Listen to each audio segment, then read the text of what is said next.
Assalamualaikum warahmatullahi wabarakatuh. Halo siswa semuanya, selamat datang kembali di kelas sejarah. Pada video pembelajaran kali ini, Bapak akan membahas sebuah materi di kelas 12, yaitu berkenaan tentang sistem dan struktur politik ekonomi Indonesia pada masa Orde Baru. Bagaimanakah kebijakan politik pada masa Orde Baru? Mari langsung saja kita masuk kepada pembahasannya. Di sini judul besar kita adalah Sistem dan Struktur Politik Ekonomi Indonesia pada masa Orde Baru. Adapun rentang waktunya adalah dari tahun 1966 hingga tahun 1998. Dan materi pokok yang akan menjadi inti pembahasan kita pada video kali ini, yaitu yang pertama adalah pelaksanaan pemilu pada masa Orde Baru. Lalu yang kedua, fusi partai politik pada masa Orde Baru. Jadi pada video kali ini kita hanya akan membahas dua topik ini, yaitu pemilu dan fusi partai politik. Bagaimanakah jalannya pemilu pada masa Orde Baru? Lalu, apa pula yang dimaksud dengan fusi partai politik di sini?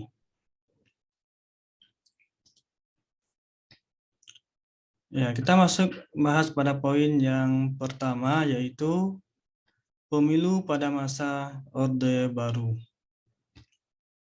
Berdasarkan ketetapan MPRS nomor 9 MPRS 1966, pemerintah diharapkan segera melakukan pemilu pada tahun 1968.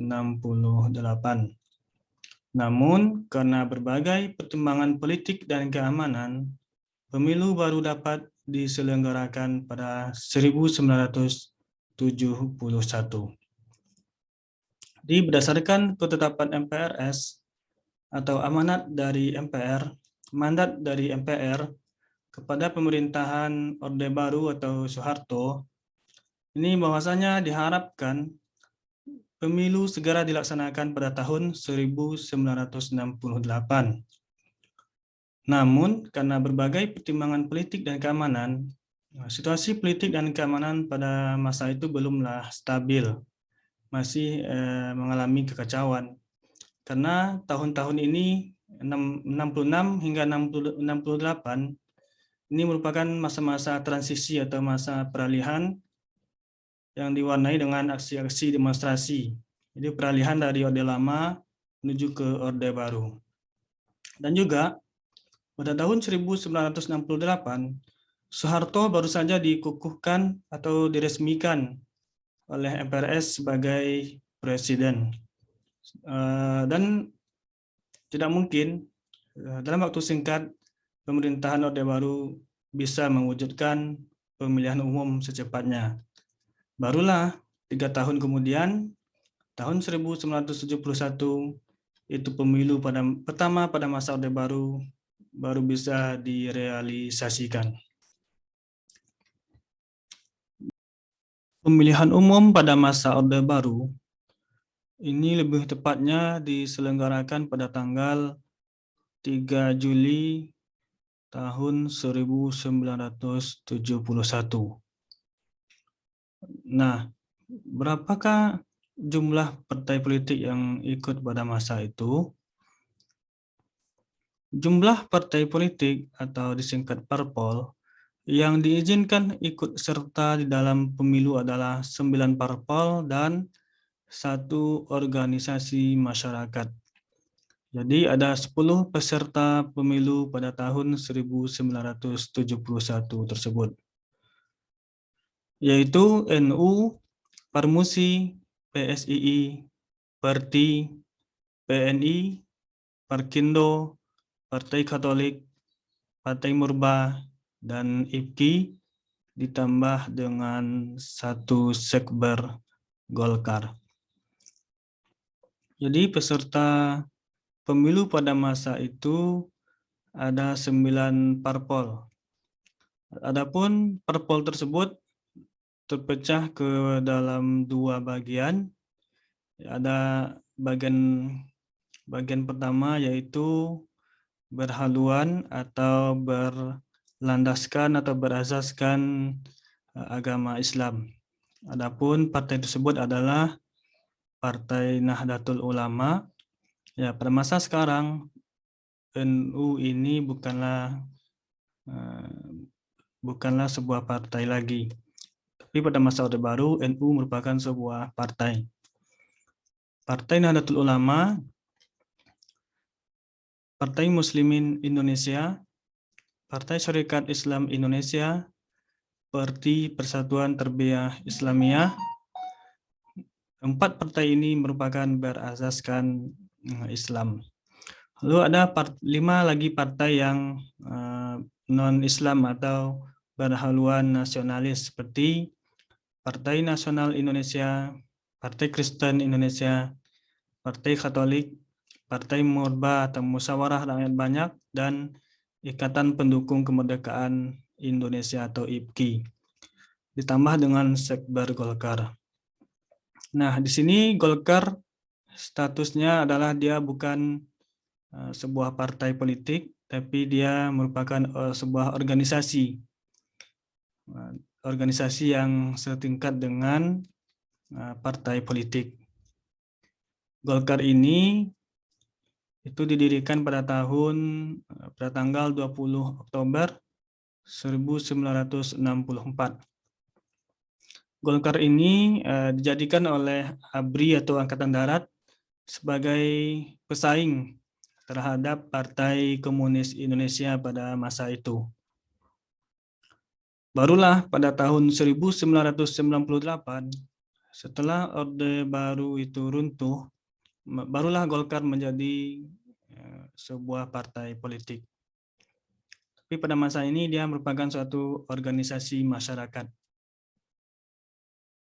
Siapakah yang memenangkan pemilu pada tahun 1971 ini? Adapun perolehan suara hasil pemilu 1971 adalah sebagai berikut. Golkar 236 kursi atau 62,82%, NU 58 kursi atau 18,68%, Parmusi 24 kursi atau 5,56%, PNI 20 kursi 6,93%, PSII 10 kursi 2,39%, dan Parkindo 10 kursi 2,39%.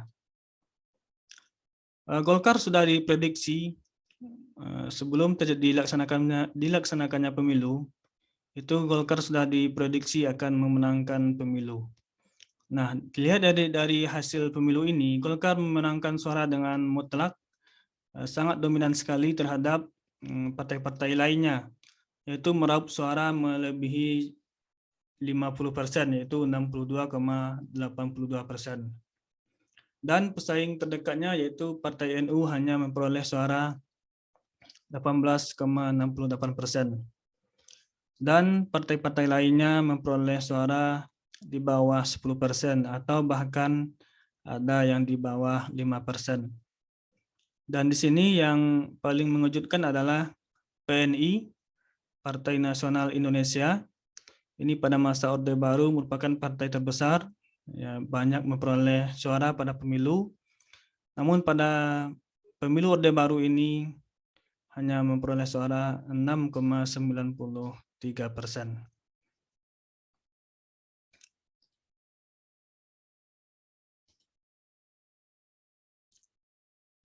Pemerintahan Orde Baru berhasil melaksanakan pemilihan umum sebanyak 6 kali yang diselenggarakan setiap 5 tahun sekali, yaitu tahun 1971, 1977, 1982, 1987, 1992, dan 1997. Pemilu 1971 diikuti oleh 58.558.776 pemilih. Ini selama pemerintahan Orde Baru, itu pemilu dilaksanakan rutin setiap 5 tahun sekali. Dan selama pemerintahan Orde Baru, yaitu pemilu telah dilaksanakan sebanyak 6 kali. Semua pemilu yang dilakukan pada masa Orde Baru dimenangkan oleh Golkar. Hal itu disebabkan oleh pengerahan kekuatan-kekuatan penyokong Orde Baru untuk mendukung Golkar. Pemerintah Orde Baru menerapkan kebijakan monoloyalitas. Jadi bagaimanakah Golkar selalu memenangkan setiap pemilu? Yaitu dengan cara menerapkan kebijakan monoloyalitas. Mono di sini artinya adalah satu atau tunggal. Loyalitas artinya adalah kesetiaan. Jadi monoloyalitas adalah kesetiaan yang tunggal atau kesetiaan yang tidak terbagi. Pemerintah Orde Baru menerapkan kebijakan monoloyalitas. Mono artinya adalah satu atau tunggal. Loyalitas artinya adalah loyal atau kesetiaan.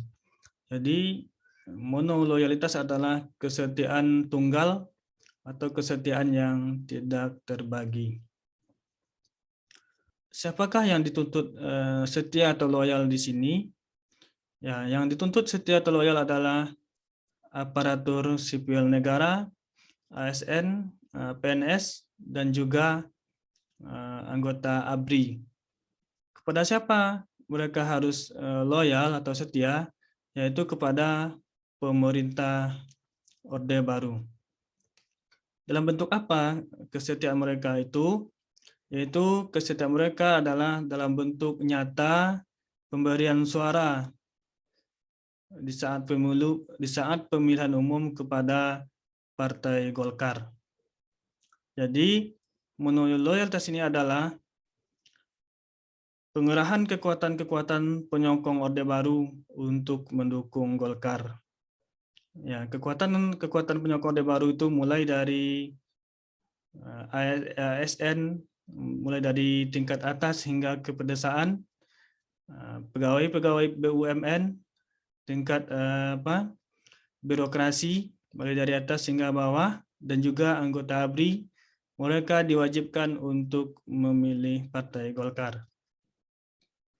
Dan tentu ada sanksi bagi mereka yang tidak patuh terhadap kebijakan ini, yaitu akan dimutasikan atau dipindahkan ke daerah-daerah pedalaman atau pelosok. Dan juga sanksinya bisa juga diberhentikan sebagai pegawai negeri sipil. Nah, selain mereka diwajibkan untuk memilih Partai Golkar, mereka juga diharuskan menjadi tim suksesnya Partai Golkar, yaitu mengajak anggota keluarga mereka, lingkungan sekitar tempat tinggal mereka, mengajak masyarakat untuk memilih Partai Golkar. Jadi beginilah caranya Golkar bisa selalu memenangkan setiap pemilu yang dilaksanakannya. Pemilu-pemilu pada masa Orde Baru itu mengusung slogan luber, langsung, umum, bebas, dan rahasia. Ya, akan tetapi slogan hanya tinggal slogan. Pelaksanaan pemilu di lapangan itu penuh dengan kecurangan, penuh dengan intrik, penuh dengan rekayasa. Pemerintah Orde Baru mengeluarkan kebijakan-kebijakan yang merekayasa supaya Golkar selalu memenangkan pemilu.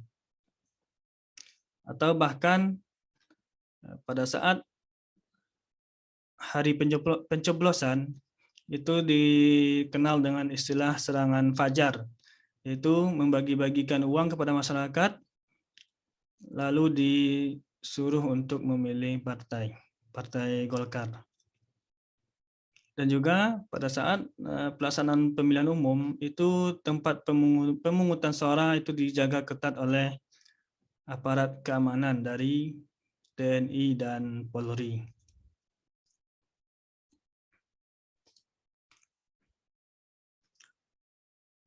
Oke, sekarang kita masuk pada poin yang kedua, yaitu fusi partai politik pada masa Orde Baru. Ya.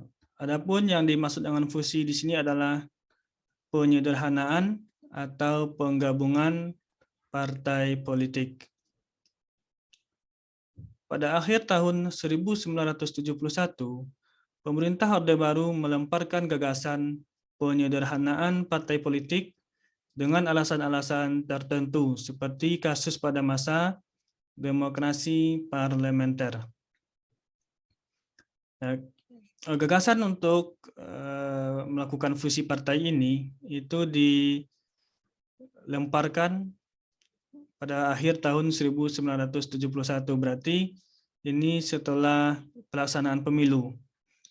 Dilemparkan gagasan untuk penyederhanaan partai politik. Partai yang 9 tadi itu nanti dilakukan penyederhanaan atau penggabungan menjadi 2 partai. Mengapa pemerintah ingin melakukan penyederhanaan partai? Itu dengan alasan kasus pada masa demokrasi parlementer. Ya, di mana pada masa demokrasi parlementer itu banyaknya partai-partai politik itu tidak membantu terhadap pembangunan, tetapi hanya malah menambah terhadap permasalahan. Di mana partai-partai yang banyak itu mereka saling berebut pengaruh dan kekuasaan. Timbullah konflik antara partai politik, atau bahkan di dalam partai politik itu sendiri timbul konflik dan permasalahan. Maka untuk itu pemerintah, supaya situasi negara bisa stabil, pembangunan bisa dilaksanakan dengan baik, maka pada partai-partai politik yang banyak tadi harus disederhanakan. Realisasi penyederhanaan partai tersebut dilaksanakan melalui Sidang Umum MPR tahun 1973. 9 partai yang ada berfusi ke dalam 2 partai baru. Jadi, rencana fusi partai baru terrealisasi atau terwujudkan pada tahun 1973. 9 partai tadi yang ikut pemilu pada tahun 1971 itu berfusi atau bergabung ke dalam 2 partai baru. Adapun partai-partai yang memiliki haluan atau azas yang sama digabungkan menjadi 1 partai. Ya, yang berhaluan atau berlandaskan Islam seperti Partai Muslimin Indonesia, Partai Syarikat Islam Indonesia, Partai Tarbiyah Islamiyah, dan juga Partai NU tadi bergabung ke dalam Partai P3, Partai Persatuan Pembangunan. Lalu partai yang berhaluan nasionalis atau non-Islam seperti Partai Nasional Indonesia, Perkindo, Partai Katolik, Partai Musyawarah Rakyat Banyak, dan Ikatan Pendukung Kemerdekaan Indonesia itu bergabung ke dalam Partai Demokrasi Indonesia atau PDI.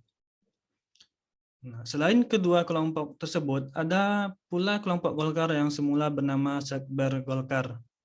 Ya, tadi Golkar tetap menjadi Golkar, dia tidak mengalami yang namanya fusi karena ini Golkar merupakan partainya atau kepunyaan pemerintah.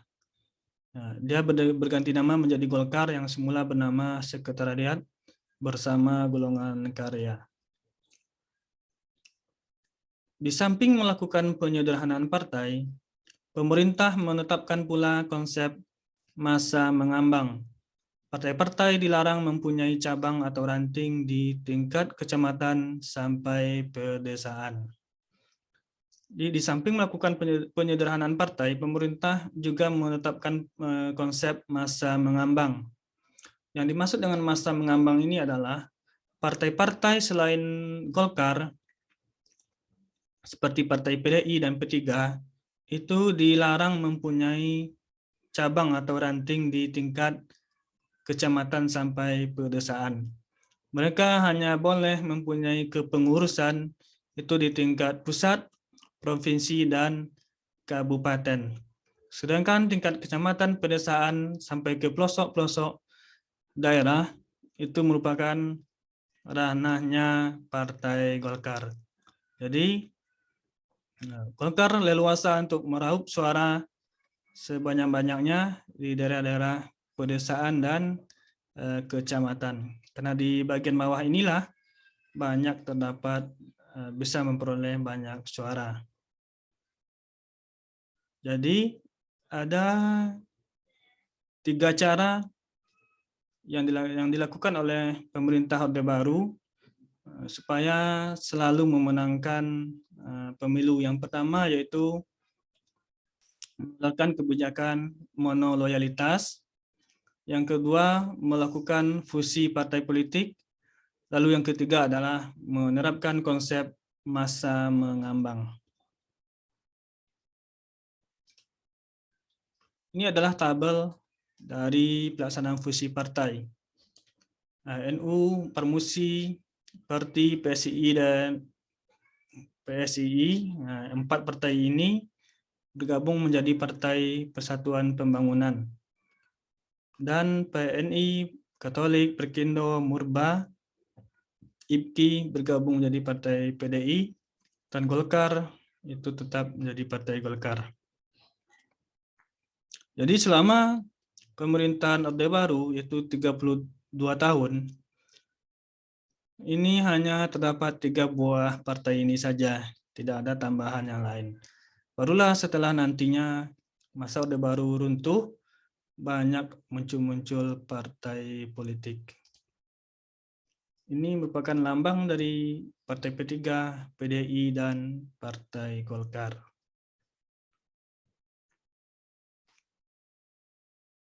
Jadi demikianlah pembahasan kita mengenai pemilu dan fusi partai politik. Sampai berjumpa kembali di video selanjutnya. Bapak sudahi, Assalamualaikum warahmatullahi wabarakatuh.